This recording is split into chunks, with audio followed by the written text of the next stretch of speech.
जादू टोना जैसी चीजें खतरनाक है, लेकिन जब उनका प्रयोग एक बहू के हाथों होता है तो वो कितनी मजेदार हो जाती है, खुद देखिए। रामगढ़ गांव में सुधा रहती थी। सुधा की सास उससे बड़ा काम कराती, तो पति ऐसा जो ना कभी घुमाने ले जाता और ना ही कभी कोई तोहफा लाता। बेचारी इस बात से हमेशा दुखी रहती, लेकिन एक दिन उसकी जिंदगी बदल जाती है। अरे सुधा, सारा दिन न जाने क्या क्या सपने देखती रहती है। जाकर कुछ बढ़िया सा खाना बना कर ले आ। सपना ना देखो तो क्या करूं, मेरे तो कर्म ही फूट गए जो ऐसे घर में शादी हो गई। इससे अच्छा तो माँ जी कोई फुल टाइम मेड ही रख लेते। ओहो, बढ़िया ही फुल टाइम मेड रखने वाली। मेरे बेटे के लिए तो विलायत से रिश्ते आ रहे थे। वो तो तेरे पापा ने तेरी इतनी झूठी तारीफ कर दी कि हमारा तो मन ही पिघल गया। अच्छा, विदेश से रिश्ते? वाह माँ जी वाह।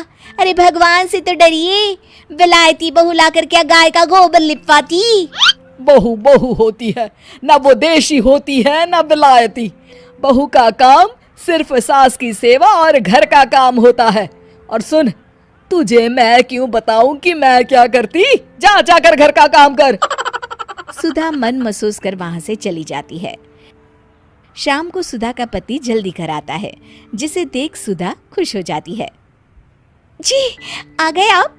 जरूर मुझे कहीं घुमाने ले जाने का प्लान होगा आपका। सब समझती हूँ मैं। अरे नहीं भाग्यवान, घूमना क्या है, बस आज जल्दी बस मिल गई तो घर जल्दी पहुंच गया। अच्छा सुनो, जरा आज शाम की चाय के साथ पकोड़े भी तल लेना, बड़ा मन कर रहा है। सुधा पति की बात सुनकर पैर पटकती हुई किचन में चली जाती है। वो काम करते करते खिड़की के बाहर देखती है कि तभी उसे एक चमकीली सी कॉपी दिखाई देती है। वो खिड़की से उस कॉपी को उठा लेती है और उसे खोल कर देखती है तो उसमें सुनहरे अक्षरों में लिखा होता है, जादुई किताब, इस पर जो लिखो वो सच होता है। सुधा उस किताब को देखकर खुश हो जाती है और जल्दी से पास रखी पेंसिल उठाकर उसमें लिख देती है, मेरी सास सारा काम कर दे। तभी उसकी सास किचन में आ जाती है और कहती है, अरे बहू, सारा दिन लगी रहती है काम में, अब जाकर आराम कर ले। मैं तेरे लिए चाय और गर्मा गर्म पकोड़े लेकर आती हूँ। सुधा ये देखकर हैरान हो जाती है और कॉपी लेकर कमरे में आ जाती है। तभी वो देखती है कि उसका पति आराम से बैठकर किताब पढ़ रहा होता है।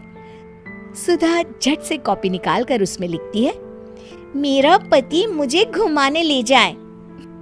बस फिर क्या था, सुधा का पति किताब बगल में रख देता है और उससे कहता है, बहुत दिन हो गए हम कहीं घूमने नहीं गए ना, चलो कल मैं ऑफिस से छुट्टी ले लेता हूँ। सुधा ये सुनकर खुश हो जाती है कि तभी उसकी सास हाथ में चाय और पकोड़े लेकर खड़ी हो जाती है। चलो बहू, कुछ खा लो। अरे किस्मत वाले हैं हम जो हमें तू मिली, वरना मेरे बेटे की शादी कहीं तय ही नहीं हो रही थी। कोई लड़की इस घर में शादी नहीं करना चाहती थी। ले बहू, खा ले। अब तो सुधा की बल्ले बल्ले हो गई थी। सुधा की सास और पति बस उसके इशारों पर घूमते। एक दिन सुधा को सास का हार पसंद आ जाता है। वो सास से कहती है, माँ जी कितना खूबसूरत हार है, क्या ये हार आप मुझे दे देंगी? ओए होए, बढ़ियाई, मुझे दे देगी? अरे तेरी माँ ने दिया है ना मुझे, जो मैं तुझे दे दूं? मैं अपने एक भी गहने तुझे कभी नहीं दूंगी। तभी सुधा अपने कमरे में जाती है और कॉपी में लिख देती है, सास के सारे गहने मेरे हो जाए। अब क्या था, थोड़ी ही देर में सास एक संदूक लेकर उसके कमरे में आ जाती है। बहू ये ले। ये क्या है माँ जी? बेटा ये मेरे गहने हैं, अब मुझ बुढ़िया पर तो ये अच्छे नहीं लगते। तेरी तो उम्र है पहनने उड़ने की, ये ले गहने तू ही रख ले। तभी सुधा की नजर उस हार पर पड़ती है जो सासू माँ ने पहना है। और माँ जी ये हार जो आपके गले पर है? सास हार उतारते हुए कहती है, हाँ हाँ बहू ये भी ले ले। फिर कान के टापस उतारते हुए कहती है, ये ले बेटा, तू ये भी ले ले। फिर एक एक कर वो अपने सारे पहने हुए गहने उतारने लगती है। ये भी ले ले बहू, ये भी ले ले। सुधा तो खुशी के मारे बौखला जाती है। हाँ हाँ, लाइए लाइए, लाइए लाइए।